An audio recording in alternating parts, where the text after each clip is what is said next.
Now, from the Columbia Basin, your local news source, this is iFIBER 1 News, presented in high definition. The #1 source for real-time local news, local sports headlines, and our very own Weather Center forecast covering the entire Columbia Basin.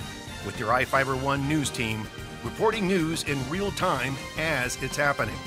From the iFIBER Communications HD broadcast studio in Ephrata, Washington, this is iFIBER 1 News, and it starts now.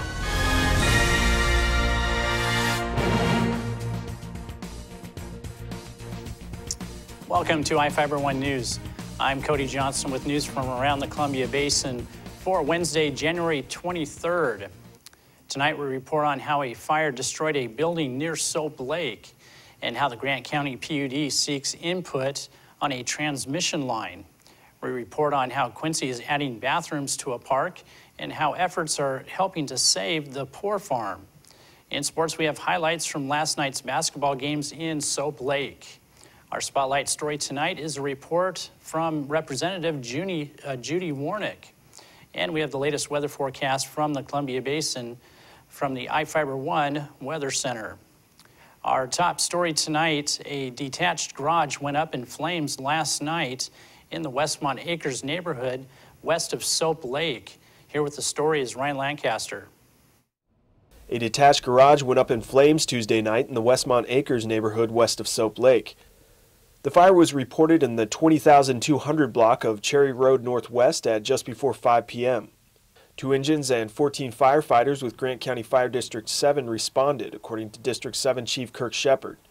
Soap Lake Fire Chief Dan Shields said his agency was not called to assist with the fire, which was outside the city limits. When they arrived on scene, District 7 firefighters searched the garage and a nearby residence for occupants, evacuating an elderly woman who was found sleeping in the home. The other residents were reportedly not at home when the fire broke out. The fire is still under investigation by the Grant County Fire Marshal, but Shepard said at this time it appears the cause may have been a faulty furnace in the garage. Fire crews managed to contain the fire to the garage, and Shepard said no damage was done to the home. Grant County PUD was called out to cut the electricity to the home when a burned power line landed on top of the structure. Crews were restoring power Wednesday afternoon. For iFIBER 1 News, this is Ryan Lancaster reporting. Thanks, Ryan. An ordinance referencing carrying a concealed pistol is in the process of being repealed in Moses Lake. City Council voted unanimously to approve the first reading of the ordinance to repeal Chapter 9.05 of the City Municipal Code. A second reading must be approved for it to take effect. The state legislature repealed the state statute referenced by the City Municipal Code, according to City Manager Joe Gavinsky. The state statute used to read, "Nothing in this section permits the possession of firearms illegal to possession under state or federal law." Gavinsky told the council there is no longer any basis for Chapter 9.05 as it is now written. The first reading took place without any discussion. If you enjoy East Park in Quincy, then it will become more comfortable for you after the installation of some new bathrooms. The Quincy City Council approved spending up to $50,000 for the purchase of prefabricated bathrooms. The council also approved some changes to make public facilities more accessible. They intend to buy a wheelchair and lift for the Aquatic Center to meet the Americans for Disabilities Act requirements, according to the Quincy Post-Register. Grant County PUD is gathering public input on which route a transmission line should take to link a substation near Ephrata with one in Moses Lake. Preparation work is already underway on the project near Rocky Ford Creek.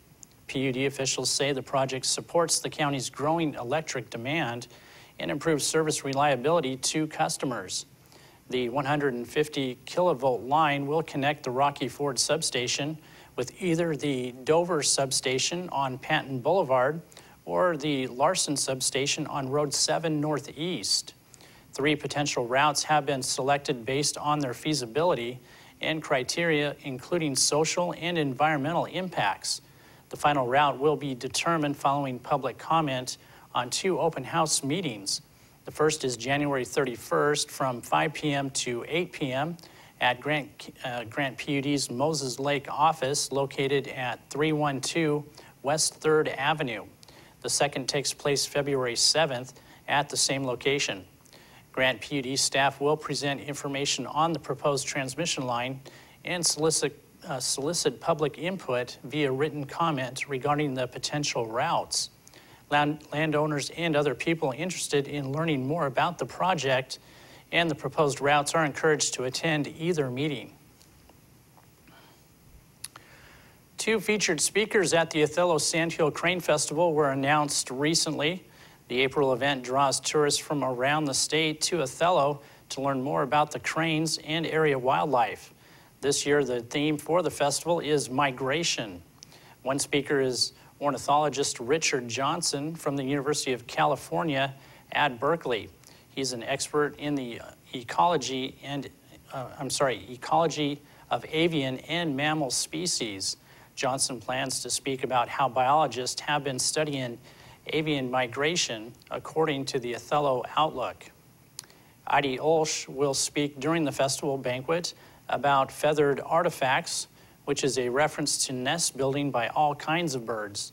More speakers are scheduled to offer free lectures at the festival, and they include geologists, ornithologists, U.S. Fish and Wildlife staff, and others. The festival is from April 5th to April 7th. In addition to lectures, there are tours of Sandhill crane habitat.